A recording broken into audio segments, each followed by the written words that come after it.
Assalamualaikum warahmatullahi wabarakatuh. Selamat pagi sobat trader semuanya dimanapun saat ini Anda berada. Jumpa lagi dengan Wijaya Trading. Pada kesempatan kali ini Wijaya Trading akan membahas how to start forex trading for beginner. Bagaimana cara memulai trading forex bagi seorang pemula.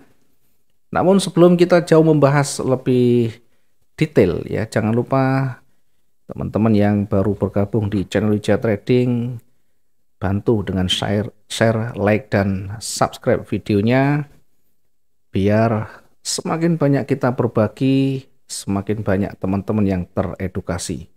Kita akan lanjutkan materinya dan nanti kita akan bagi menjadi beberapa sesi karena materinya sangat panjang, dari mulai tahapan pertama mengenal, kemudian bagaimana cara mengidentifikasi, menentukan titik entry, dan pada akhirnya kita melakukan recovery. Kita mulai dari persiapan pertama, sebelum kita menempatkan jauh di posisi entry kita, sebelum jauh kita menempatkan entry point kita akan sampaikan dulu apa yang harus kita siapkan, apa yang kita pelajari.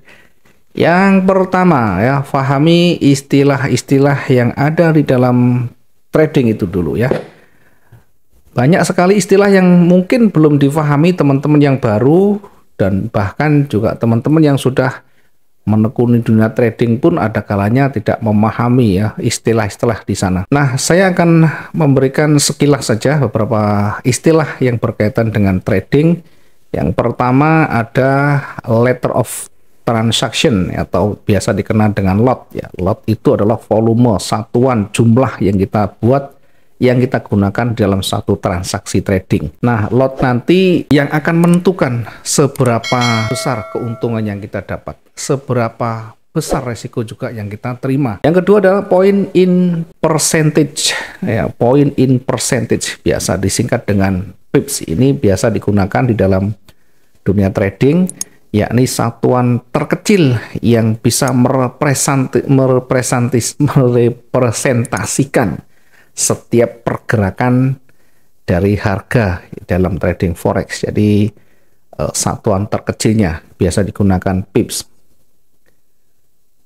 Kemudian ada leverage. Leverage itu yang juga selalu ada di dalam broker, di mana kita bisa memilih leverage yang kecil atau besar ya. Dalam artian leverage ini sebagai daya ungkit yang diberikan broker untuk membantu para trader melakukan transaksi yang lebih besar ya.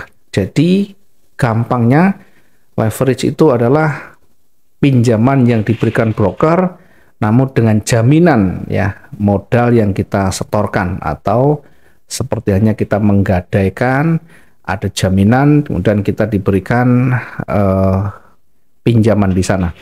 Sebagai contoh, saya menggunakan leverage 1 berbanding 500, maka itu artinya broker memberikan pinjaman setara $500 dengan jaminan $1 dari deposit yang kita setorkan. Semakin tinggi leverage yang kita ambil, tentu akan mempengaruhi dari tingkat nanti pencapaian hasil kita, karena tentu akan semakin berat untuk mengembalikan pinjaman yang ada di sana ya. Tentunya secara serta-merta ya, begitu kita bisa transaksi dengan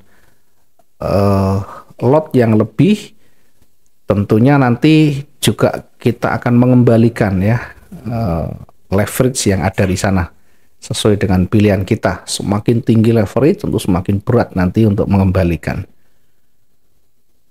Nanti perlu diperhatikan, sekalipun mungkin bagi sebagian orang leverage ini tidak terlalu penting ya, bagi saya ini sangat penting juga diperhatikan. Yang ketiga adalah margin, di mana ini adalah modal yang kita butuhkan, modal awal yang kita perlukan, yang kita butuhkan sebelum melakukan atau membuka posisi trading. Ada spread ya, spread itu selisih antara jual dan beli, atau nilai antara nilai jual dan nilai belinya, sehingga setiap broker akan menerapkan spread yang berbeda-beda. bergantung bagaimana dia nanti mengambil harga dari pasarnya, kemudian seberapa banyak nanti keuntungan yang diambil. Sebagaimana seorang penjual mungkin dengan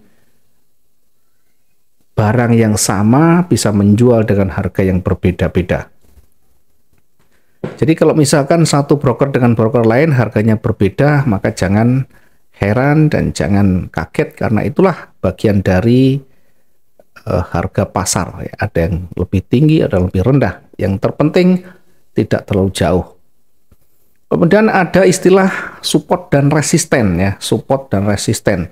Support seperti halnya kita sudah sampaikan itu harga yang berada di bawah harga pasarnya atau harga berada di bawah runningnya, di mana di situ untuk menguji kekuatan bearish ya. Support itu harga yang digunakan untuk menguji kekuatan bearish, sedangkan resisten digunakan untuk menguji kekuatan bullish. Saat dia bergerak naik kemudian terhenti bergerak turun, maka itu menjadi resisten. Demikian juga ketika dia bergerak turun, terhenti dan naik, maka itu menjadi support ya. Jadi support itu selalu berada di bawah ya. Artinya begitu dia turun, terhenti, balik naik, maka jadi support. Begitu naik, terhenti, berbalik turun, maka jadi resisten. Saat dia bergerak turun juga nanti, kemudian terhenti, berbalik naik, membentuk support yang baru. Kemudian begitu dia naik, terhenti, balik turun lagi, membentuk resisten baru, dan seterusnya. Nah, fungsinya tentu nanti sangat banyak untuk menguji kekuatan bearish dan bullish tadi ya. Yang selanjutnya ada istilah namanya stop loss ya. Stop loss untuk membatasi kerugian yang bisa saja nanti terjadi ya, sehingga tidak terlalu banyak, sehingga masih bisa terlindungi modal besar kita. Ada pending order. Pending order itu adalah order tunda, di mana kita bisa menempatkan nanti order tunda di atas, di bawah, atau order tunda buy atau beli maupun jual ya. Termasuk dari pending itu ada jenisnya limit, ada jenisnya stop ya. Stop itu berharap marketnya akan berlanjut, kemudian kalau limit itu berharap marketnya akan memantul. Secara detail nanti bisa dilihat di materi ya. Kemudian ada istilah risk to reward ratio atau biasa dikenal dengan RR ya. Ini tentu perbandingan antara tingkat keuntungan yang kita rencanakan dan resiko yang kita sudah siapkan. Jadi RR itu perbandingan antara untung dan ruginya. Yang normal tentunya keuntungan harus lebih besar daripada kerugian. Dan seterusnya, ini yang paling penting, mungkin nanti yang lain-lain bisa dibaca, karena ini adalah bagian dari istilah yang setidaknya bisa kita pelajari secara teori ya. Kemudian kita akan melanjutkan di materi berikutnya. Setelah kita memahami istilah-istilah dalam trading, maka berikutnya kita bisa memilih broker yang tepat. Ya, broker ini adalah perantara yang bisa menjembatani antara pasar dengan trader ya, sehingga trader tidak bisa serta-merta langsung masuk di pasar tanpa ada broker ya. Broker ini menjadi perantaranya, sehingga kalau di kita di Indonesia mungkin banyak terkenal dengan makelar atau perantara. Jadi bagaimana cara memilih broker yang baik? Maka perhatikan hal berikut ini ya. Yang pertama, pastikan broker itu punya regulasi atau terregulasi dengan baik, atau pastikan bahwa broker yang Anda pilih sudah terdaftar dan diatur oleh otoritas keuangan yang terpercaya ya. Selanjutnya dari sisi keamanan ya, pastikan bahwa broker yang kita pilih menyediakan perlindungan keamanan yang kuat. Untuk apa? Untuk menjaga kerahasiaan dan keamanan informasi pribadi serta dana yang kita miliki. Tentunya dunia sekarang ini sangat betul-betul harus hati-hati karena data identitas itu bisa digunakan untuk tindak pidana dan kejahatan ya, tentunya dari sisi kejahatan finansial bahkan kejahatan pidana. Sehingga betul-betul harus kita berhati-hati dan waspada, perhatikan dari sisi keamanan. Perbanyak referensi, cari tahu dari segala sisi ya, baik dari teman, dari browsing dan sebagainya ya. Kemudian perhatikan dari sisi biaya dan spread, karena ini sangat mempengaruhi dari penghasilan kita nantinya. Kita mungkin bisa dapat untung, tetapi ada biaya besar, ada komisi, ada spread, tentunya akan memotong banyak dari penghasilan kita. Semakin banyak potongan, semakin banyak biaya, tentu nanti keuntungan tidak bisa maksimal, bisa terpotong sana-sini. Sehingga perhatikan broker yang menerapkan biaya-biayanya, termasuk spreadnya ya, silahkan dibandingkan dulu. Sebelum kita menjatuhkan pilihan kita, maka perhatikan semuanya. Sehingga nanti kita tidak kerja bakti ya. Yang selanjutnya ada platform trading. Jadi platform ini adalah aplikasi yang kita gunakan nanti untuk melakukan transaksi, bahkan kita bisa menganalisa di sana. Ini ibaratnya untuk platform ini adalah lapangan kita untuk bekerja. Pastikan Anda memilih broker yang menyediakan platform yang dapat dipercaya dengan fitur-fitur yang mudah dan sederhana digunakan tentunya. Sehingga kita tidak terlalu ribet dengan platformnya. Analisanya sudah ribet, apalagi tambah platformnya yang tidak familiar atau tidak mudah ya, tidak sederhana, sehingga tambah menjadikan kita makin kesulitan. Kemudian perhatikan juga jenis akun yang ditawarkan di sana. Ya, ada beberapa broker yang menyediakan akun-akun dengan fitur khusus. Misalnya akun demo, akun Islami, akun Sen, dan akun yang lain ya. Mungkin dan tambahan fitur yang termasuk dari leverage yang ditawarkan. Ada kalanya satu broker itu menawarkan leverage yang banyak, yang terlalu tinggi, ada kalanya yang hanya pilihannya kecil ya. Termasuk ada akun Islami, sehingga tidak ada namanya swap, tidak ada biaya inap di sana. Ada akun Sen untuk kita banyak belajar dengan modal yang kecil, kemudian kita bisa nanti bertahap di sana. Ya, sesuaikan dengan kebutuhan kita, sesuaikan dengan style kita. Pelajari semuanya dan tanyakan kepada orang yang sudah memahami. Yang selanjutnya ada customer service atau layan pelanggan yang dimiliki oleh broker itu. Perhatikan apakah pelayanannya maksimal, apakah dia selalu siap 24 jam melayani kita atau hanya jam-jam tertentu dan pelayanannya sangat lambat. Tentu ini mempengaruhi dari kebutuhan customer ya. Kita butuh jawaban dengan cepat. Kalau mungkin kurang cepat di dalam menjawab, responnya sangat slow, tentu akan membuat kita nanti makin kecewa. Nah, ini cara memilih broker yang baik. Mudah-mudahan bisa membantu, dan sebelum memilih tentunya kita bisa banyak tahu dari referensi ya. Kita bisa banyak browsing, banyak bertanya dari orang sudah berpengalaman dan seterusnya. Kalau sudah memilih broker, maka selanjutnya kita install dulu ya aplikasinya. Jadi install dan kuasai platform tradingnya. Nah,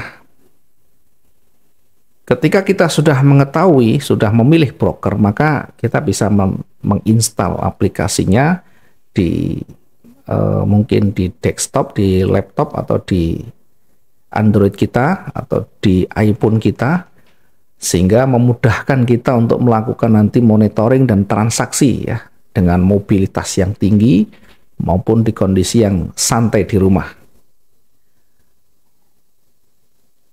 Trader forex umumnya menyukai platform seperti MetaTrader 4 atau MetaTrader 5 karena platform ini dilengkapi dengan berbagai fitur dan alat analisis yang lengkap. Selain itu, penting juga untuk memeriksa ketersediaan platform trading untuk perangkat mobile agar Anda dapat melakukan trading dengan fleksibel ya dari berbagai lokasi. Perhatikan juga dari platformnya, mungkin platform itu hanya bisa digunakan di laptop atau di Windows atau mungkin di desktop saja. Tidak ada platform yang digunakan di Android misalkan. Tentu ini menjadi perhatian ya, menjadi pertimbangan kita. Karena dunia saat ini lebih banyak didominasi oleh mobile phone ya, sehingga dimanapun saat ini kita berada, kita bisa tetap melakukan transaksi tanpa harus ribet membuka aplikasi ini dan itu. Cukup HP kita buka, kemudian aplikasinya dibuka, kan sudah tersambung ya, selama sudah ada ya jaringannya. Kemudian yang keempat, kuasai cara analisa pasar ya. Kuasai cara analisa market. Di dalam analisa pasar tentunya tidak cukup kita melihat secara visual ya. Namun selain kita bisa melihat secara visual, kita juga bisa membaca, menganalisa dari berita atau dari fundamentalnya. Ada analisa teknikal, ada analisa fundamental ya. Analisa teknikal lebih cenderung pada analisa yang menitik beratkan pada chart atau visual grafisnya, sementara di fundamental lebih menitik beratkan pada berita-berita yang ada di dunia ya, termasuk berita yang berkaitan dengan ekonomi maupun geopolitik. Dari berita ekonomi misalnya ada gross domestic product, inflasi, suku bunga, kemudian pengangguran dan seterusnya ya. Dari sisi geopolitik ya tentu berkaitan dengan keamanan global yang ini sangat-sangat berpengaruh terhadap lalu lintas transaksi ekonomi global juga. Adanya perang menyebabkan rantai pasokan ekspor dan impor itu bisa menjadi terhambat sehingga akan mengganggu kelancaran satu industri tertentu.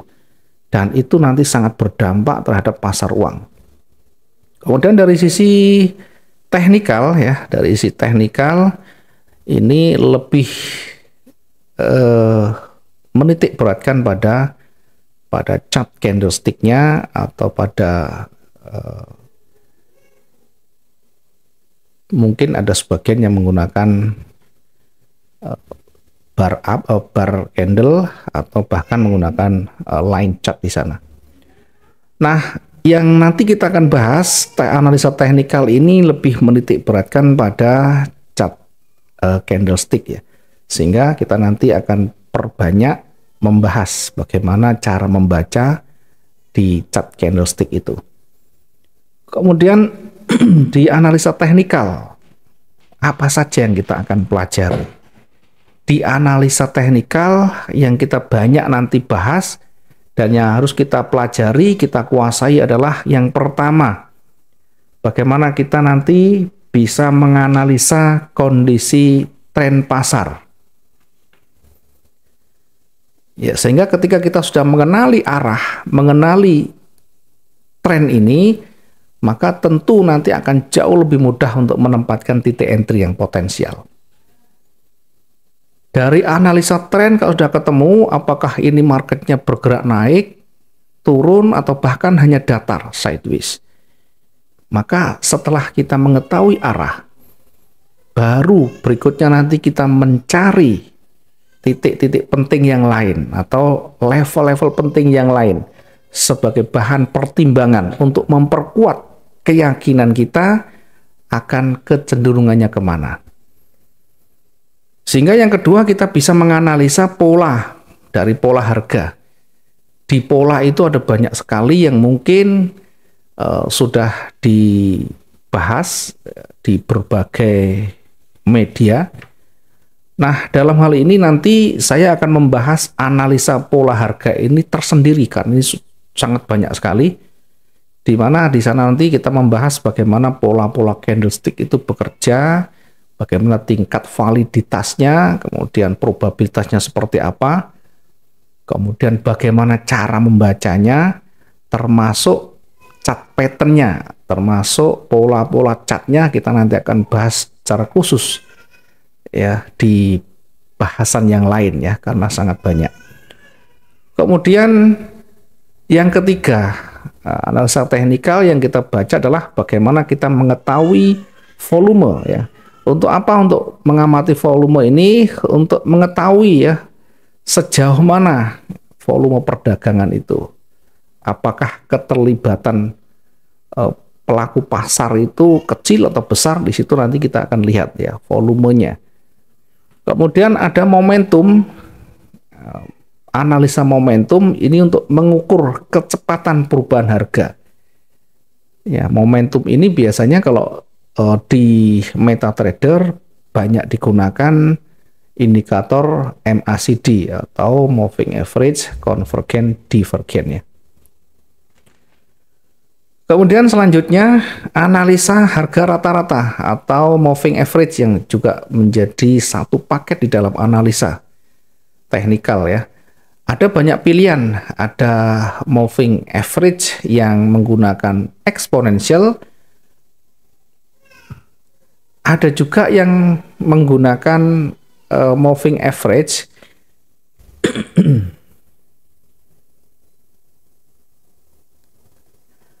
ada juga yang menggunakan moving average yang standar ya. Nanti kita akan coba bahas secara teknisnya bagaimana menggunakan indikator ini ya, yang umum dipakai. Dari harga rata-rata itu nanti kita akan pilih kira-kira kita mengklasifikasi, mengelompokkan menjadi berapa lama atau berapa hari kita mengelompokkannya, sehingga nanti kita akan bisa memperkirakan dari historinya itu kira-kira kalau rata-ratanya naik, apakah nanti berpeluang naik dan sebagainya. Nah, itu nanti kita akan membahas di moving average atau pergerakan rata-rata di sini. Kemudian selanjutnya ada support dan resisten. Ini bagian yang tidak dipisahkan di dalam kita analisa teknikal. Nah, dari beberapa poin ini yang paling menentukan adalah penguasaan kita terhadap support dan resisten. Yang paling menentukan adalah penguasaan kita terhadap support dan resisten. Ya, karena intinya naik kuat pun, turun kuat pun nanti kita akan berhadapan dengan support dan resisten. Strategi entry pun juga ada namanya strategi entry yang memanfaatkan support dan resisten. Sekalipun tren juga tetap kita pertimbangkan, pola kita pertimbangkan, momentum kita pertimbangkan, dan yang lain-lain juga kita pertimbangkan. Ini untuk analisa teknikalnya. Nanti secara detailnya kita akan membahas selanjutnya. Yang terpenting poin-poinnya kita sudah sampaikan. Kemudian selanjutnya, bagaimana cara analisa teknikalnya. Bagi seorang pemula tentu akan masih sangat bingung ya, kita mulai dari mana, kita akan entry-nya di mana, dan seterusnya ya. Maka untuk menganalisa, saya membuat satu langkah-langkah yang bisa diikuti nanti ya. Yang pertama, sebelum kita masuk menempatkan posisi juga ya, kenali atau identifikasi tren yang sedang berjalan. Tadi terkait dengan teknikal juga sudah kita bahas, sekarang bagaimana cara analisanya. Yang pertama, kenali tren yang sedang berjalan, ya, tren yang sedang berlangsung saat ini. Apakah dominan naik atau turun? Apakah tren yang jauh-jauh hari kita tidak bisa pertimbangkan? Jawabannya bisa, tapi yang lebih potensial, lebih berpengaruh adalah yang terdekat saat ini. Setelah kita tahu tren, maka berikutnya tentukan level support dan resistennya. Ya, trennya kemana? Kalau trennya naik, maka perhatikan resistennya. Kalau trennya turun, perhatikan supportnya. Yang ketiga, kita menempatkan open posisi atau entry setelah signal itu terkonfirmasi. Bagaimana kita mengetahui signal itu terkonfirmasi? Dengan pola candle ya. Mungkin kita nanti akan pelajari bagaimana pola candle ya. Bagaimana pola candle. Pola candle itu nanti kita akan bahas secara terpisah ya, secara detail bagaimana membacanya, bagaimana penerapannya. Karena ini menjadi konfirmasi, maka tentunya tidak cukup serta-merta candle itu berdiri sendiri. Ada struktur yang membangun sebelumnya, ada histori yang akan kita pertimbangkan sebelumnya. Kalau sudah ketemu dengan historinya, kemudian sudah ketemu dengan triggernya, dengan signal konfirmasinya, baru kita menempatkan entry-nya. Setelah entry bagaimana? Hitung target dan resikonya. Ya, hitung target dan resikonya. Di mana kita menempatkan exit untuk targetnya, di mana kita menempatkan resikonya. Jika itu menjadi pilihannya, maka kita segera setting, siapkan di sana. Kemudian mungkin kita punya cara lain untuk melakukan recovery, maka siapkan simulasi ya. Jika analisa yang kita lakukan nanti ternyata berbanding terbalik, atau gampangnya posisi kita berlawanan dengan runningnya, kita entry buy, marketnya ternyata turun.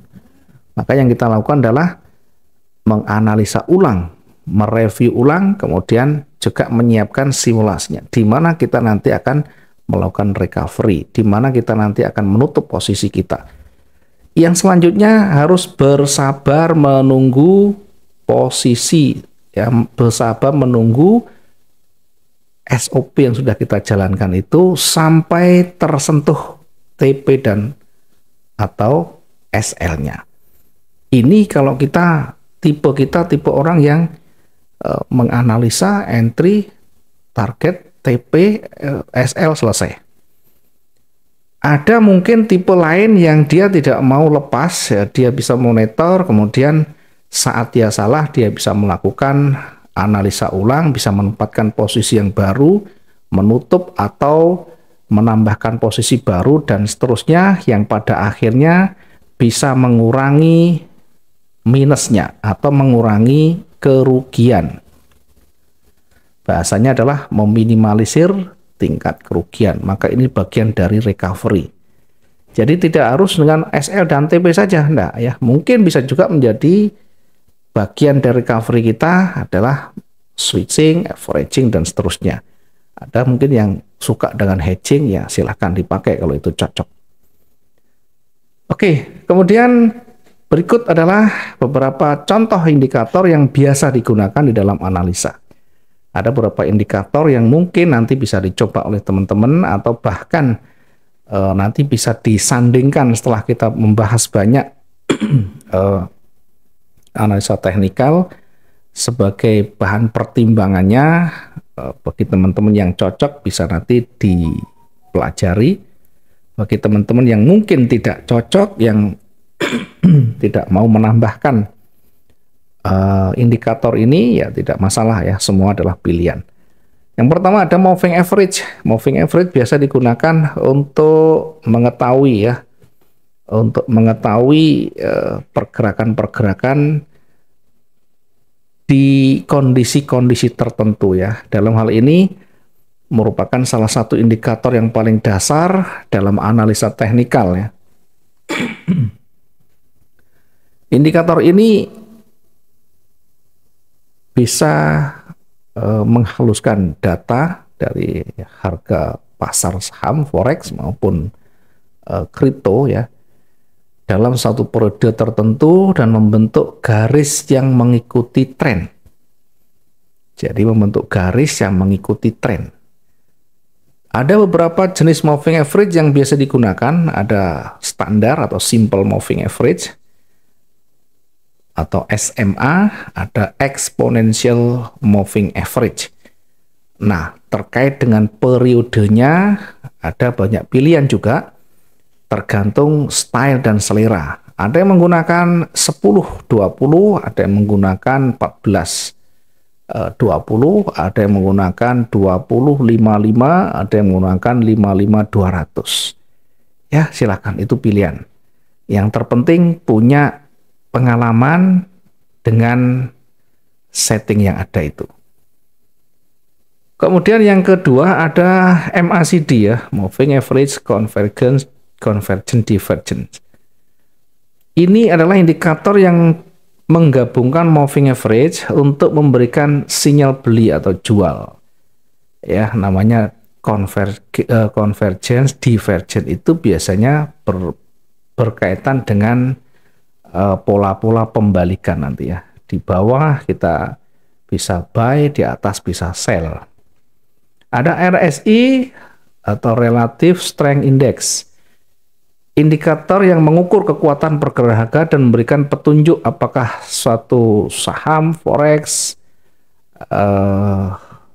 kripto sudah masuk di overbought atau oversold. Jadi intinya RSI ini untuk mengetahui titik jenuh jual atau beli. Ya, apakah ini valid atau tidak? Nanti kita bisa ujinya, bisa mengujinya dan bergantung pada bagaimana pemakaiannya. Selama itu dipakai dengan tepat, maka tentu hasilnya juga maksimal.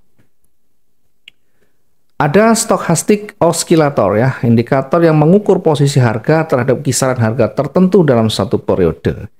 Ya, ini hampir-hampir sama juga. Kemudian ada Bollinger Band, ini indikator yang mengukur volatilitas harga dan membantu mengidentifikasi level support dan resisten. Yang terakhir ada Fibonacci retracement, alat yang digunakan untuk mengidentifikasi tingkat retracement atau pembalikan yang mungkin terjadi setelah pergerakan harga yang signifikan. Ini mungkin beberapa indikator yang bisa dicoba praktekkan kalau mungkin cocok dengan indikator ini. Bagi yang fokus di price action, ya tentunya punya pilihan sendiri ya, sesuai dengan kebutuhan. Jadi indikator ini juga sesuai dengan kebutuhan kita, kira-kira membantu apa enggak, kita kira-kira tambah pusing apa enggak ya. Setidaknya selama indikator itu bisa membantu meringankan kerja kita, membantu untuk mengambil keputusan kita lebih yakin, maka tentu sangat bermanfaat dan bisa digunakan. Kemudian selanjutnya ya, karena masih panjang, sementara untuk materinya sampai di sini dulu. Kita akan sambung nanti di materi-materi teknikal. Bagaimana secara prakteknya kita menempatkan atau menganalisa, kemudian bagaimana cara menempatkan titik entry-nya dan exit-nya. Nanti kita akan sambung di sesi berikutnya. Jangan kemana-mana, tetap ikuti channel Wijaya Trading karena video-video baru kami akan selalu kita expose dan update sesuai dengan dinamikanya. Terima kasih, kita ketemu di sesi berikutnya. Selamat siang, Assalamualaikum warahmatullahi wabarakatuh, salam profit dua arah.